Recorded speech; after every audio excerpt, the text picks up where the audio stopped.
Hello friends, मैं पीयूष आपका स्वागत करता हूं हमारे चैनल समर्पण आईएएस के यूट्यूब प्लेटफॉर्म पे। और इस प्लेटफॉर्म पे हम लोग आपके लिए लेके आ रहे हैं करंट अफेयर्स की सीरीज, जो कि आपके लिए यूपीएससी और स्टेट पीसीएस के लिए बहुत ही इंपॉर्टेंट है। अगर आप 2025 का यूपीएससी दे रहे हैं और 2024 का जो आने वाला पीसीएस है वो दे रहे हैं, किसी भी स्टेट का हो, तो उसके लिए ये करंट अफेयर की सीरीज बहुत ही इंपॉर्टेंट है, क्योंकि यहाँ पे हम लोग एक लेक्चर में एक इंपॉर्टेंट करंट अफेयर्स को बहुत थ्रेड बेस्ड डिस्कस करते हैं। उससे रिलेटेड जितने भी आप क्वेश्चन हो सकते हैं प्रीलिम्स और मेंस में, वो यहाँ से कवर हो जाएंगे। तो हम लोग इस सीरीज के थ्रू हर एक नए वीडियो के साथ एक नया टॉपिक लेके आते हैं। तो चलिए आज का वीडियो शुरू करते हैं। और आज का जो हमारा वीडियो है वो रहेगा कि रिसेंटली इलेक्शन कमीशन ने कंडक्ट ऑफ इलेक्शन रूल्स कुछ होते हैं जिससे इलेक्शन कंडक्ट कराए, उसमें कुछ चेंज किया है और उस चेंज करने से कुछ कंट्रोवर्सी क्रिएट हुई है। जो चेंजेस हुए हैं इन कंडक्ट ऑफ इलेक्शन रूल्स, उनके बारे में हम बात करेंगे यहाँ पे। अब ये न्यूज़पेपर की कटिंग है। यहाँ पे क्या हुआ कि सुप्रीम जो इलेक्शन कमीशन ऑफ इंडिया है, उसने कंडक्ट ऑफ इलेक्शन रूल्स में कुछ चेंजेस किए। उसके ऊपर कुछ opposition parties, specially Congress, supreme court चली गई। और यही वो आर्टिकल की कटिंग है। इसमें हम लोग क्या पढ़ेंगे कि क्या कंडक्ट ऑफ इलेक्शन रूल्स क्या होते हैं, उनमें क्या अमेंडमेंट लाया गया है, क्यों लाया गया है, और उसको लाने के पीछे इलेक्शन कमीशन ऑफ इंडिया ने क्या आर्गुमेंट्स दिए हैं, और इन चेंजेस की वजह से, इन अमेंडमेंट्स की वजह से क्या कंट्रोवर्सीज क्रिएट हुई है, ट्रांसपेरेंसी एक्टिविस्ट क्या कह रहे हैं, अपोजिशन पार्टीज क्या कह रही हैं, उसके बारे में हम लोग यहाँ पे डिटेल में पढ़ेंगे। जैसे कि यहाँ पे लिखा है, कांग्रेस ने सुप्रीम कोर्ट में जो कंडक्ट ऑफ इलेक्शन रूल्स है उसको चैलेंज किया है और ये बोला है कि ये जो रूल्स में चेंज किए गए हैं वो सिटीजन्स राइट है। जो होता है सिटीजन्स का जो अधिकार होता है कि वो सर्टेन इलेक्शन रिलेटेड रिकॉर्ड्स को एसेस कर सके, उसको देख सके, उसको रिस्ट्रिक्ट कर रहा है इलेक्शन कमीशन गवर्नमेंट के कहने पे। तो ये मेन मुद्दा है उन्होंने किया। अभी शुरू कहां से हुआ ऐसा कि दिसंबर 20 को 20 दिसंबर को इलेक्शन कमीशन ने रिकमेंड किया union ministry of law and justice को कि जो कंडक्ट ऑफ इलेक्शन रूल्स है उसको चेंज किया जाए। और उसके कहने पे ही जो union law and justice ministry है, उन्होंने कंडक्ट ऑफ इलेक्शन रूल्स 1961 में पहली बार लाए गए थे, उसमें चेंजेस किए हैं। और इसी को लेके ट्रांसपेरेंसी एक्टिविस्ट जो है, जो सोशल एक्टिविस्ट है और अपोजिशन पार्टीज ने इलेक्शन कमीशन को और गवर्नमेंट को क्रिटिसाइज किया है, अटैक किया है, और ये बोला है कि ये राइट टू इंफॉर्मेशन के ऊपर, सिटीजन्स के जो राइट टू इंफॉर्मेशन होता है, सूचना का अधिकार, उसके ऊपर एक फ्रंटल अटैक है।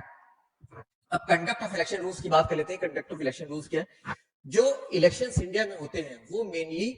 एक एक्ट से होते हैं, मतलब एक एक्ट के अंडर में उसका पूरा कंडक्ट कराया जाता है। उसको कैसे कराना है, कैसे नहीं कराना है, क्या चीजें अप्लाई, उसके बारे में कुछ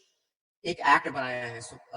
इंडियन पार्लियामेंट में। उस एक्ट का नाम है रिप्रेजेंटेशन ऑफ पीपल्स एक्ट 1950 और 1951। उसके आधार पर ही, उसके अकॉर्डिंग ही इंडिया में इलेक्शंस कराए जाते हैं। लेकिन चूंकि एक्ट में, जैसा कि हर एक्ट में होता है कि एक्ट में मोटी मोटी चीजें होती है, एक फ्रेमवर्क होता है, लेकिन बाकी की डिटेलिंग नहीं होती है। तो हर एक्ट के अंडर में कुछ रूल्स, एग्जीक्यूटिव जो होता है, जो गवर्नमेंट होती है, वो कुछ रूल्स बना सकती है। तो जो एक कंडक्ट इंडिया में जो इलेक्शन है उनका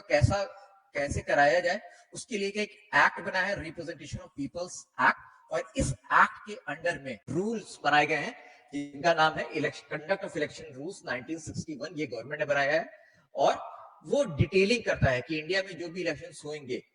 उसके लिए रिगार्डिंग प्रोविजंस इसमें बताता है कि इंडिया में कैसे इलेक्शंस को कंडक्ट कराया जाए। जैसे क्या, कहाँ पे पोलिंग बूथ बनाया जाए, कितने लोगों पे एक पोलिंग बूथ बनेगा, पोलिंग बूथ में क्या क्या फैसिलिटीज होनी चाहिए, ऐसी चीजें, कैसा क्या जो कैंडिडेट्स क्या उनका नॉमिनेशन क्या रहेगा, किस बेसिस पर नॉमिनेशन रिजेक्ट किया जा सकता है, और इलेक्शन जहां पे कंडक्ट कराया जा रहे हैं पोलिंग बूथ में, उसमें कौन कौन पर्सनल अलाउ होते हैं, कितने पर्सन गवर्नमेंट रिक्वायर्ड होते हैं। तो ये सब चीजें इस कंडक्ट ऑफ इलेक्शन रूल्स में लिखा गया है। पूरी डिटेलिंग इस रूल्स में लिखी गई है और बाकी जो स्ट्रक्चरल फ्रेमवर्क है वो इस एक्ट के अंडर में था। उस एक्ट के अंडर में ही ये रूल्स आपके बनाए गए हैं। अभी रिसेंटली क्या हुआ है कि इस रूल के अंदर एक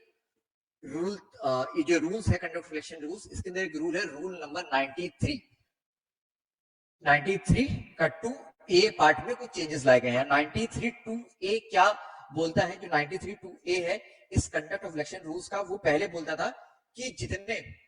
all other papers relating to the elections shall be open to public inspection। मतलब जितने भी पेपर है, कुछ पेपर ऐसे हैं जिसको गवर्नमेंट पब्लिक को नहीं दिखाना चाहती, उसको छोड़ के जितने भी पेपर्स होंगे वो सारे ओपन रहेंगे पब्लिक इंस्पेक्शन के लिए। लेकिन अभी रिसेंटली इसमें अमेंडमेंट किया गया दिसंबर 20 को union law and justice ministry ने, और उसके बाद ये जो रूल है, रूल नंबर 93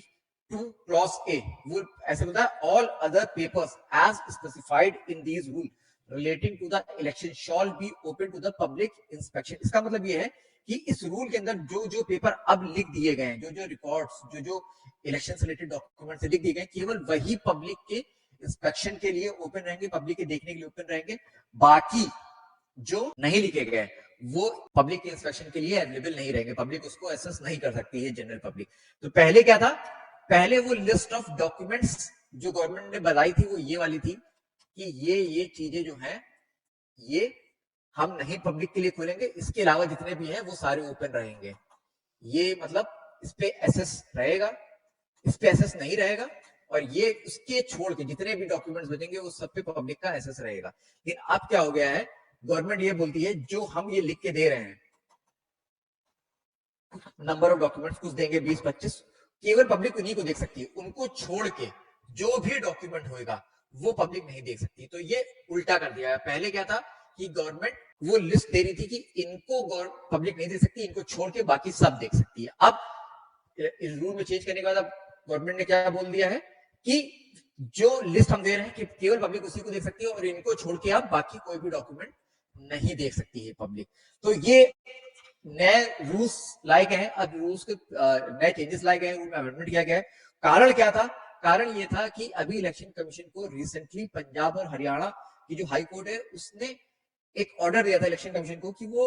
हरियाणा में जो भी रिसेंटली असेंबली इलेक्शंस हुए उससे रिलेटेड जितने भी डॉक्यूमेंट्स हैं इंक्लूडिंग सीसीटीवी फुटेज जो पोलिंग बूथ की होती हैं, वो एक पेटिशनर है महमूद प्राचा, उनको अवेलेबल कराई जाए, क्योंकि ये सब रूल नंबर 93 2 क्लॉज ए के अंडर परमिसिबल है। सारी चीजें जितने भी इलेक्ट्रॉनिक रिकॉर्ड्स हैं, जितने भी सीसीटीवी फुटेजेस हैं, उनको सारी पेटिशनर्स को, पेटिशनर कौन है, जनरल पब्लिक है यहाँ पे, उसको अवेलेबल कराई जाए। तो ये कहना था, ये ऑर्डर दिया था पंजाब हरियाणा कोर्ट ने इलेक्शन कमीशन को। उसके बाद इलेक्शन कमीशन को कुछ लगा कि ऐसे तो कोई भी पेटिशनर आके, कोई पब्लिक का कोई भी मेंबर आके कुछ भी दे सकता है, उसकी वजह से कुछ प्रॉब्लम्स हो सकती है। तो इसी ऑर्डर ने प्रॉम्प्ट किया इलेक्शन कमीशन को कि वो union law and justice ministry को रिकमेंड करे कि वो चेंजेस लेके आए, ताकि ये जो एसेस है पब्लिक का अनरिस्ट्रेन्ड एसेस है इसको रोका जा सके, क्योंकि उनकी नजर में कुछ डॉक्यूमेंट्स ऐसे थे जो कि पब्लिक को नहीं दिखाने चाहिए, लेकिन पंजाब और हरियाणा हाईकोर्ट ने बोल दिया है कि ये अवेलेबल है पब्लिक के लिए, तो अब उनको दिखाना पड़ सकता है। तो फ्यूचर में इस तरह के इंस्टेंसेस ना हो, इसके लिए ही इलेक्शन कमीशन ने यूनियन गवर्नमेंट के साथ रूल्स में चेंज किए। अब इलेक्शन कमीशन ने चूंकि रिकमेंड किया इसको, तो इलेक्शन कमीशन के खुद के भी कुछ आर्गुमेंट्स हैं कि उन्होंने क्यों रिकमेंड किया। उन्होंने ये बोला कि पहले जो रूल था वो केवल इलेक्शन पेपर्स को ही मेंशन करता था, और इलेक्शन पेपर्स के अंदर जो इलेक्शन पेपर्स जो रूल्स में टर्म लिखा गया है वो इलेक्शन पेपर्स लिखा गया है, उसके अंदर इलेक्ट्रॉनिक रिकॉर्ड्स नहीं आते हैं, सीसीटीवी फुटेज वगैरह नहीं आते हैं, क्योंकि यहाँ पेपर्स की बात हो रही है। लेकिन क्योंकि पंजाब हरियाणा हाई कोर्ट ने अपना जजमेंट देके ये बोल दिया है कि इलेक्शन पेपर्स के अंदर सीसीटीवी फुटेज और इलेक्ट्रॉनिक रिकॉर्ड सब चीजें इंक्लूडेड है, तो सब चीजें पब्लिक को ओपन कराई जाए, तो ऐसा नहीं है। हम लोग इलेक्शन पेपर्स के अंदर केवल पेपर फॉर्म जो डॉक्यूमेंट होगा वही अवेलेबल कराएंगे। इलेक्ट्रॉनिक फॉर्म में जो भी डॉक्यूमेंट्स बनता है, जो भी रिकॉर्ड बनते हैं, सीसीटीवी वगैरह, CCTV footage inside the poll booth, उनको अवेलेबल नहीं कराएंगे। और ये एक एम्बिग्यूटी हो गई थी, क्योंकि इलेक्शन पेपर का मतलब केवल पेपर फॉर्म के डॉक्यूमेंट्स वही अवेलेबल कराए जाएंगे, कोई भी इलेक्ट्रॉनिक रिकॉर्ड नहीं अवेलेबल कराया जाएगा। तो इसीलिए ये एम्बिग्यूटी हो गई थी कि पेपर्स के अंदर इलेक्ट्रॉनिक रिकॉर्ड्स नहीं आते हैं। तो उन्होंने ये इस अमेंडमेंट को लाके ये चीज क्लियर कर दिया कि पेपर का मतलब पेपर, पब्लिक केवल पेपर देख सकती है, कोई भी इलेक्शन से रिलेटेड पेपर, इलेक्ट्रॉनिक रिकॉर्ड्स नहीं देख सकती है। तो इस जो एम्बिग्यूटी आ गई थी इसको चेंज करने के लिए किया उन्होंने। फिर उन्होंने ये बोला कि जो सीसीटीवी जो भी पोलिंग बूथ के अंदर आदमी, कोई भी जो वोटर होता है वो जाके वोटिंग करता है, और ये जो वोटिंग का पैटर्न है हमारा जो हमने फॉलो किया है वो क्या है, सीक्रेट बैलेट, मतलब जो आदमी वोट कर रहा है वो किसी और आदमी को पता नहीं लगना चाहिए कि वो किस पर्सन पे, किस कैंडिडेट पे, किस पार्टी पे वोट कर रहा है। लेकिन अगर हम लोग सीसीटीवी फुटेजेस अवेलेबल कराएंगे तो ये जो सीक्रेसी है वोट की, कि इंडिविजुअल मेंबर ने, किसी पर्सन ने किसको वोट दिया, उसका वॉयलेशन होगा, सीक्रेसी का वॉयलेशन होगा। और इलेक्शन कमीशन का ये भी कहना है कि आजकल का टाइम किस चीज का है, एआई का जमाना है। और एआई के जमाने में क्या है, अगर आप ऐसे इलेक्ट्रॉनिक रिकॉर्ड्स, सीसीटीवी फुटेजेस वगैरह अवेलेबल कराओगे तो कोई भी एआई का चेंज करके उनका मिसयूज कर सकता है और को मिसयूज करके पब्लिक के अंदर फॉल्स नैरेटिव क्रिएट किया जा सकता है, फेक न्यूज फैलाई जा सकती है और अलग अलग टाइप की भ्रांतियां, रूमर्स वगैरह फैलाई जा सकती हैं, जो कि डिस इंफॉर्मेशन, मैल इंफॉर्मेशन, ये सब चीजें पब्लिक के अंदर फैलाई जा सकती है, जिसकी वजह से जो इलेक्शन का प्रोसेस है, जो हमारा इलेक्टोरल प्रोसेस है, उसकी सैंक्टिटी वो खराब होगी, उसकी सैंक्टिटी बर्बाद हो जाएगी। तो जो हम लोगों की डेमोक्रेसी अल्टीमेटली उस पर फर्क पड़ेगा। इस वजह से हम electronic records, specially CCTV footages वगैरह नहीं पब्लिक को प्रोवाइड कर सकते हैं, और उसको उन्होंने हटा दिया उस लिस्ट ऑफ डॉक्यूमेंट से। कमीशन ने यह भी बोला कि सीसीटीवी फुटेजेस अगर पब्लिक को अवेलेबल कराए जाते हैं पब्लिक इंस्पेक्शन के लिए या पब्लिक स्क्रूटनी के लिए, उसके सीरियस रिपरकशंस होते हैं, सीरियस कॉन्सिक्वेंसेस होते हैं, स्पेशली कहां पे सेंसिटिव एरियाज में, जहां पे कोई इलेक्शन से रिलेटेड कोई मुद्दा चल रहा हो, कोई राइट्स हो रहे हो, जैसे मणिपुर का केस हो गया, वहां पे इलेक्शन कराया जाता है, सीसीटीवी फुटेजेस अगर अवेलेबल करा दिया जाए, तो वहां पे ये सेंसिटिव एरिया है, जम्मू कश्मीर सेंसिटिव एरिया है, तो यहाँ पे अगर पब्लिक को अवेलेबल करा दिया जाएगा सीसीटीवी फुटेजेस, तो सीक्रेसी ऑफ वोट पता लग जाएगा, लोगों को देखने से पता लग जाएगा कि फला आदमी ने किसको वोट दिया या किसको वोट दिया, क्योंकि सीसीटीवी जब आप वोट ईवीएम में वोटिंग करने जाते हो तो पीछे भी सीसीटीवी लगा होता है, तो वो कैप्चर करता है कि आप पर्टिकुलर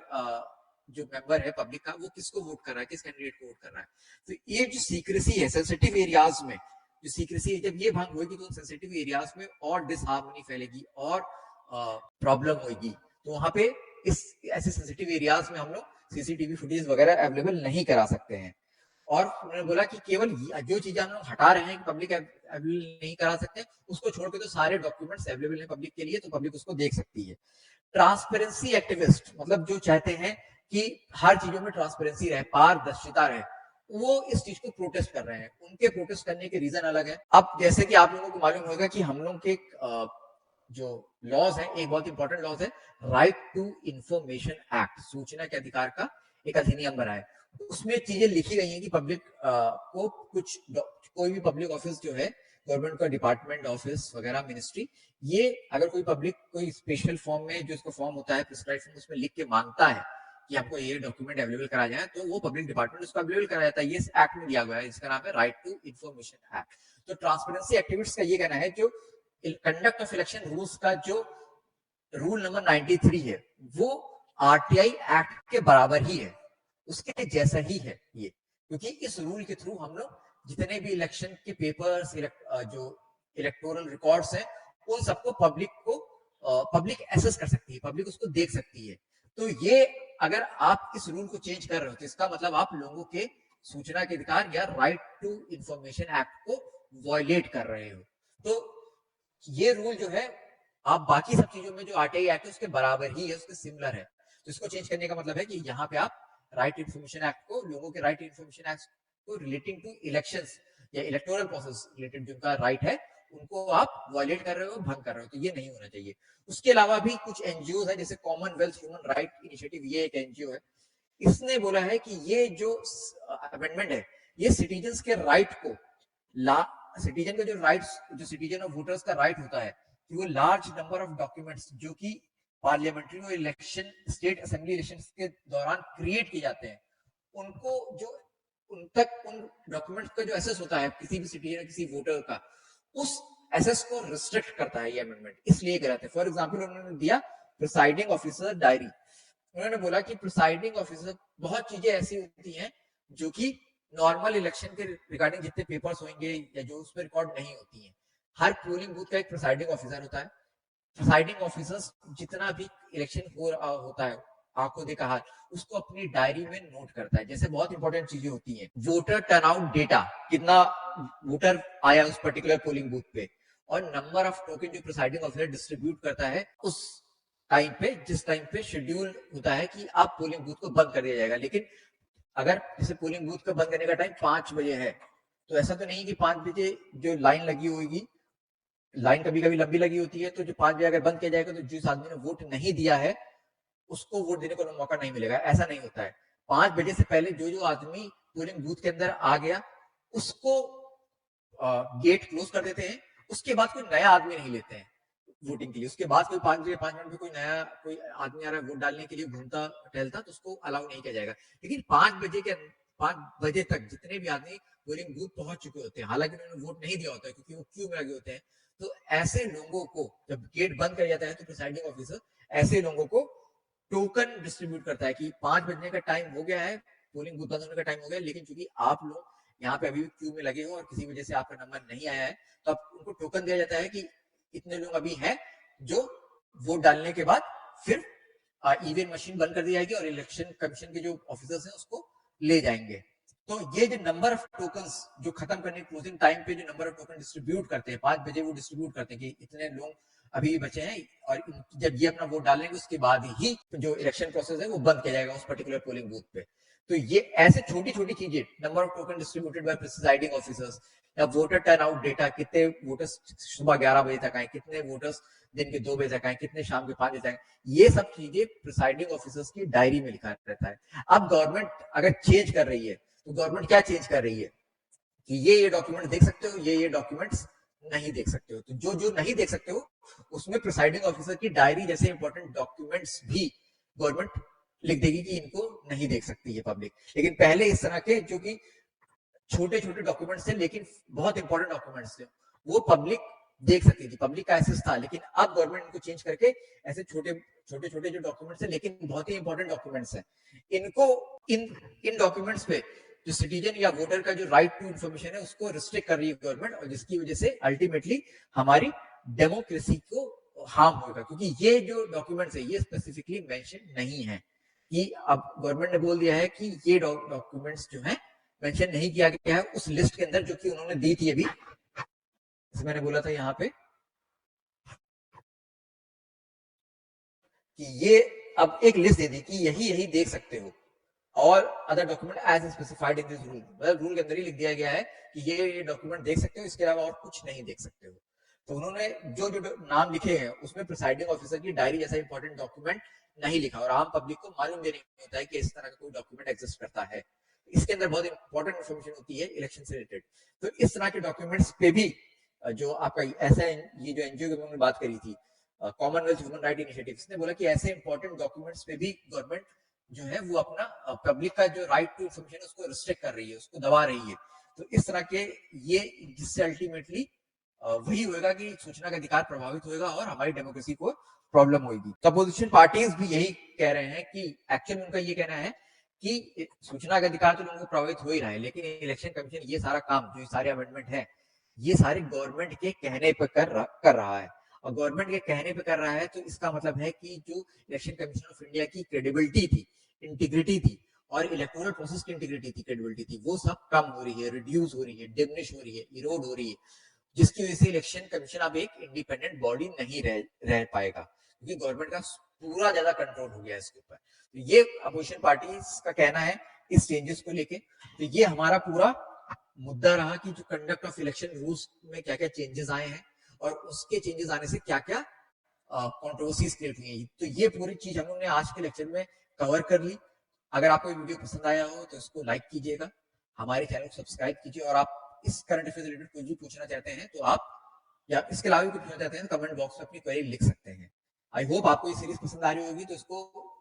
इंटरेस्टिंग करंट अफेयर्स को लगातार फॉलो करने के लिए इस हमारे चैनल को सब्सक्राइब भी कीजिए ताकि आपको नोटिफिकेशन मिल जाए तुरंत की तुरंत कि एक नया करंट अफेयर्स आया है, उसके बारे में डिटेल स्टडी की जाती है ताकि आप उससे रिलेटेड प्रीलिम्स और मेंस के जो भी सवाल है उसको सॉल्व कर सके। तो चलिए यहीं पे ये वीडियो हमारा खत्म होता है और मिलते हैं एक नए वीडियो में एक ऐसे ही किसी इंपॉर्टेंट और इंटरेस्टिंग करंट अफेयर्स टॉपिक के साथ।